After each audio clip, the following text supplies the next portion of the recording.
মই কৈছোঁ হিমন্ত বিশ্ব শৰ্মা ডাঙৰীয়া এগৰাকী অসমৰ মুখ্যমন্ত্ৰী 5 বাৰৰ কাৰণে তেখেত জিকিছে প্ৰায় 19 বছৰ তেখেত মন্ত্ৰী আছিল আৰু 5 বছৰ মুখ্যমন্ত্ৰী হ'ল হিমন্ত বিশ্ব শৰ্মা ডাঙৰীয়া কটন কলেজৰ 3 বাৰ জেনেৰেল সেক্ৰেটাৰী আছিল হিমন্ত বিশ্ব শৰ্মা ডাঙৰীয়া অসমীয়া শুদ্ধকৈ ক'ব জানে হিমন্ত বিশ্ব শৰ্মা ডাঙৰীয়া ৰাজপুত্ৰ নহয় হিমন্ত বিশ্ব শৰ্মা ডাঙৰীয়া ডাইনেষ্ট নহয় হিমন্ত বিশ্ব শৰ্মা ডাঙৰীয়া পেৰাচুট লেণ্ডিং নহয় গতিকে হিমন্ত বিশ্ব শৰ্মা ডাঙৰীয়া কোন ৰাইজে জানে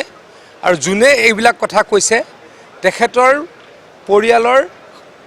কেইজন সদস্য ফৰেনাৰ তেখেতে আকৌ এবাৰ ৰাজহুৱাকৈ কওক হিমন্ত বিশ্ব শৰ্মা ডাঙৰীয়াৰ পৰিয়ালৰ এজনো ব্যক্তি বিদেশী নহয় হিমন্ত বিশ্ব শৰ্মা ডাঙৰীয়াৰ পৰিয়ালৰ কাৰো সম্পৰ্ক পাকিস্তানৰ ISIৰ লগত নাই গতিকে যোনে এইবিলাক কথা কৈছে তেওঁলোকে প্ৰথম অসমীয়া ভাষাটো শিকক তেখেতে প্ৰথম তেখেতৰ পৰিয়ালক ভাৰতীয় কৰক তেখেতৰ পৰিয়ালৰ পাকিস্তানৰ লগত সম্পৰ্ক নাইকিয়া কৰক আৰু তেখেতে যিদিনা সংসদত ভাৰতক গালি পাৰে সেইদিনা যাতে পাকিস্তানত তেখেতক গ্লৰিফাই কৰি টক শ্ব' নহয় বাংলাদেশত যাতে টক শ্ব' নহয় তেখেতক গ্লৰিফাই কৰি তাৰ ব্যৱস্থা কৰক